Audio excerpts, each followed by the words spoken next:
Hi అండి. Good morning. అందరూ ఏం చేస్తున్నారండి? ఏం టిఫిన్ తిన్నారు? నేనైతే ఈరోజు రవ్వ ఉప్మా తయారు చేశానండి. మధ్యాహ్నం లంచ్ బాక్స్‌కొచ్చి టమాటో పప్పుచారు చేశాను. ఈ టమాటో పప్పుచారు సింపుల్‌గా కుక్కర్‌లో ఎంతో రుచిగా తయారు చేసుకోవచ్చండి. కాసేపట్లో వీడియో అప్‌లోడ్ చేస్తాను. మరి నంచుకునే దానికి మునగాకు వేపుడు. కంటికి, ఒంటికి ఎంతో మంచిది. ఈ మునగాకు గాని తిన్నట్లయితే. వైట్ రైసు, పెరుగు. ఈరోజు స్నాక్స్ వచ్చి స్వీట్ కార్న్ అండి.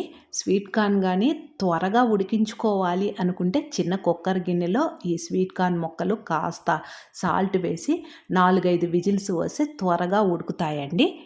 చాలా రుచిగా కూడా ఉంటాయి. మరి సంక్రాంతికి మా ఫ్రెండు పిండి వంటలు తయారు చేసిందంటండి. నిన్న ఇంటికి తీసుకువచ్చింది. అరిసెలు, కజ్జికాయలు, పప్పు బిళ్ళలండి.